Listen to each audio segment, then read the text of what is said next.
Hello everyone. आज हम लोग ब्लूप्रिंट और अचीवमेंट टेस्ट फिजिक्स का देखेंगे। इससे पहले मैंने और बायोलॉजी का ही मैंने डाला है और अचीवमेंट टेस्ट के बारे में मैंने समझाया था। तो आज हम फिजिक्स का देखते हैं। तो ये मेरे स्टूडेंट ने एक बनाया है इसने 3 चैप्टर्स लिया है, measurement, motion, focus and law of motion. ये 3 चैप्टर इसने लिया है। यहाँ पे हम देखते हैं कि नॉलेज लेवल के इसने 15 क्वेश्चन एक एक मार्क्स के लिए हैं। मेजरमेंट चैप्टर से 4 क्वेश्चंस 2-2 मार्क्स के इसने लिए हैं और 4 क्वेश्चंस इसने 3.5 मार्क्स का शॉर्ट लिया है। यहाँ पे वेरी शॉर्ट है और लॉन्ग क्वेश्चन एक भी इसने नहीं लिया है। यहाँ पे देखिए कि एक क्वेश्चन 6 मार्क्स का इसने लॉन्ग क्वेश्चंस में लिया है मेजरमेंट चैप्टर से। मोशन चैप्टर का भी आप इसी तरीके से देख सकते हैं, है ना। ये एप्लीकेशन लेवल का क्वेश्चन यहाँ पे है। एप्लीकेशन लेवल का एक क्वेश्चन 6 मार्क्स का लिया है। मोशन चैप्टर से 2 क्वेश्चन 6 मार्क्स का लॉन्ग में लिया है। शॉर्ट में एक क्वेश्चन 3.5 मार्क्स का लिया है और एक क्वेश्चन वेरी शॉर्ट में इसने 2 मार्क्स का लिया है मोशन चैप्टर से। इसी तरह से force and law of motion से भी हम यहाँ देखते हैं कि 15 क्वेश्चन एक एक मार्क्स का नॉलेज लेवल से लिया गया है। यहाँ पे आप देखिए। उसके बाद एप्लीकेशन लेवल पे अगर हम आते हैं, अंडरस्टैंडिंग लेवल आप लोग देखते जाइए कि इसने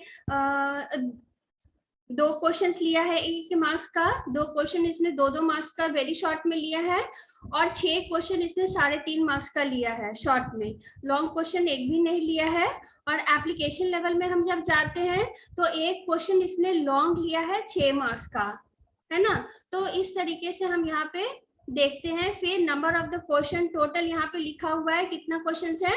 100 क्वेश्चन इसने बनाया है और total number of the marks कितना है, 200। ठीक है। तो ये ब्लूप्रिंट है फिजिक्स या अचीवमेंट टेस्ट का। अब यहाँ वेटेज ऑफ ऑब्जेक्टिव के अनुसार हम देखते हैं कि नॉलेज लेवल के इसने 48.5% इसने क्वेश्चंस लिए हैं जो कि नॉलेज लेवल के हैं। 30% इसने अंडरस्टैंडिंग लेवल के क्वेश्चंस लिए हैं और एप्लीकेशन लेवल के इसने 21.5% इसने क्वेश्चंस लिया है। ठीक है।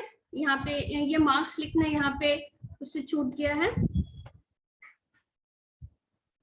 अब यहाँ हम नेक्स्ट देखते हैं वेटेज ऑफ कंटेंट एरिया। तो मेजरमेंट हम देखते हैं, measurement chapter motion of force and laws of motion से इसने लिया। मार्क्स कितना है, वेटेज ऑफ कंटेंट एरिया। तो मेजरमेंट चैप्टर से इसने 23.5% कंटेंट लिया है ना। क्योंकि हम लोग कंटेंट वैलिडिटी भी पढ़ते हैं, हमें लगभग इक्वल वेटेज हर चैप्टर को देना रहता है। हर चैप्टर में से आपको knowledge level, understanding level, application level के क्वेश्चंस आपको लेने रहते हैं, है ना। इक्वल वेटेज लगभग होना चाहिए। कई बार ऐसा होता है कि टीचर्स ऐसा प्रश्न पत्र बना लेते हैं जिसमें पहले चैप्टर से वो बहुत सारा क्वेश्चंस ले लेते हैं, दूसरे से कम, और लास्ट वाला वो स्किप कर देते हैं, है ना। या फिर जो लेवल्स है उस लेवल्स पे भी ध्यान नहीं देते हैं, तो यहाँ पे उनकी कंटेंट वैलिडिटी बहुत बुरी तरह से घट जाती है। यहाँ पे हम देखते हैं weightage of the different types of the question. तो objective type, very short, short और लॉन्ग है। तो यहाँ पे आप देख लीजिए कि किस तरीके से इसने ग्रिड बनाया है, किस तरीके से इसने वेटेज शो किया है ना। अब इजी, मॉडरेट और हार्ड के बारे में। इजी क्वेश्चंस इसने ज्यादा मार्क्स के लिए हैं, मॉडरेट थोड़े कम, और हार्ड क्वेश्चंस इसने बहुत कम लिया है, 30 मार्क्स के ही लिए हैं। 15% सिर्फ आपके टफ क्वेश्चंस हैं। अब हम क्वेश्चंस को देखते हैं। ये आप देख लीजिए कि ये क्वेश्चंस का इंस्ट्रक्शन इसने किस तरह से दिया है ना।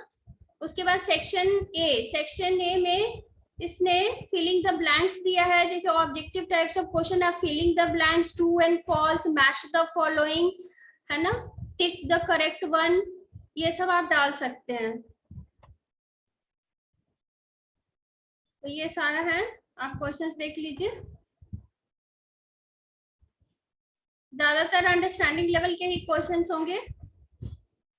ट्रू एंड फॉल्स क्वेश्चन आ गया ना, मैच द क्वेश्चंस। अब मैच द क्वेश्चंस है।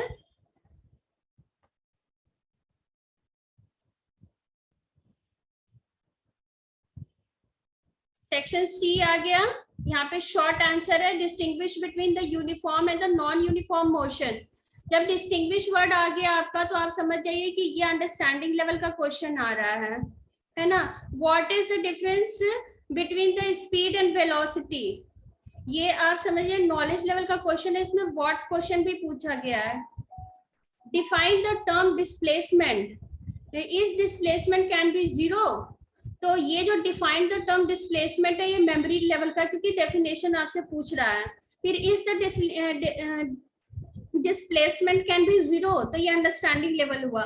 फिर यहाँ पे explain the international system of unit, explain word है तो understanding. All the periodic motion can be oscillatory but all can not be, ये जो क्वेश्चन आपका है इसमें एक्सप्लेन क्वेश्चन पूछा गया है, तो ये आपका अंडरस्टैंडिंग लेवल का हो गया।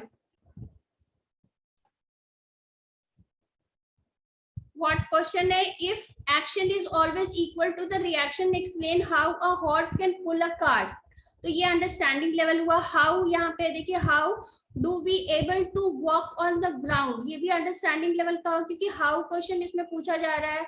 Explain how distinguish under what condition is the magnitude of average velocity of object equal to the average speed, ये कौन से कंडीशन में है, ये अंडरस्टैंडिंग लेवल है। क्योंकि इसमें व्हाट क्वेश्चन भले है लेकिन अंडर व्हाट कंडीशन, ठीक है, तो ये अंडरस्टैंडिंग लेवल हो गया।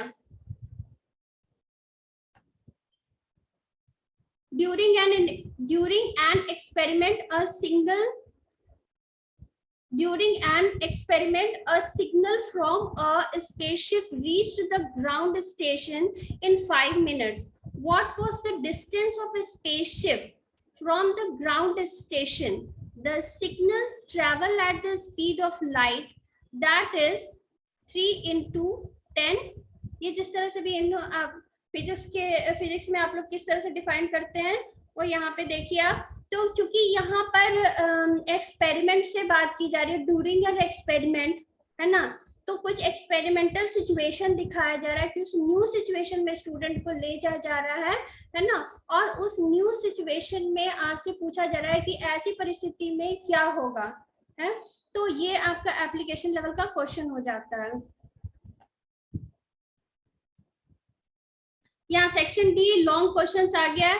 अ ball is gently dropped from the height of 20 metre if its velocity increases uniformly at the rate of 20 metre, what with what velocity will it strike the ground. ये सारा situational question है। एक situation दिया जा रहा है student को और उस सिचुएशन में उससे पूछा जा रहा है कि आप क्या आंसर दोगे, आप किस तरीके से रिएक्ट करोगे, है ना।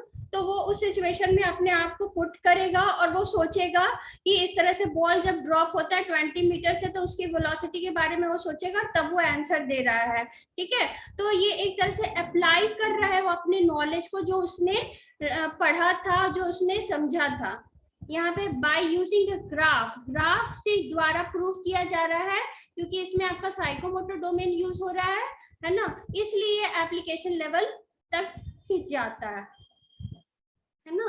If we need 80 calorie heat, ठीक है, ये सारे क्वेश्चन जितना आप लोग अच्छे से पढ़ लीजिए, ये सारे एप्लीकेशन लेवल के क्वेश्चंस हैं।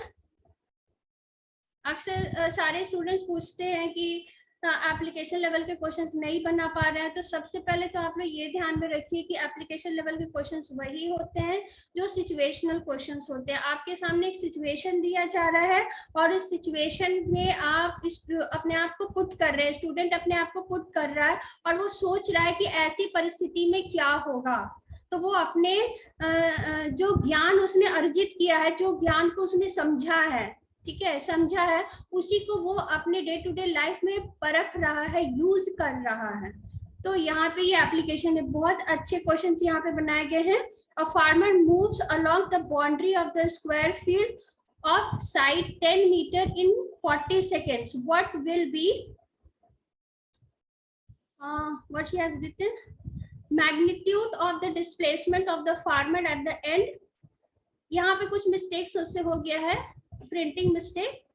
तो जो भी फिजिक्स के लोग होंगे इस चीज को तुरंत से समझ जाएंगे। तो आप यहाँ देखिए, अ farmer moves along the boundary. तो फार्मर को एक सिचुएशन, स्टूडेंट को एक सिचुएशन दिया जा रहा है कि फार्मर इस तरह से मूव कर रहा है।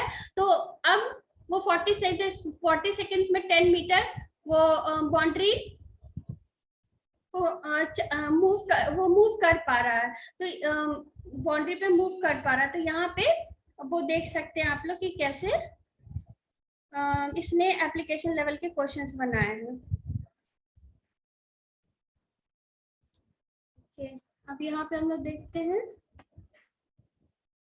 ये आंसर की है इसका, इस तरह से आंसर की बनाया है। This is the end. So thank you all of you. आज ये फिजिक्स का ब्लूप्रिंट और अचीवमेंट टेस्ट हमने डिस्कस किया।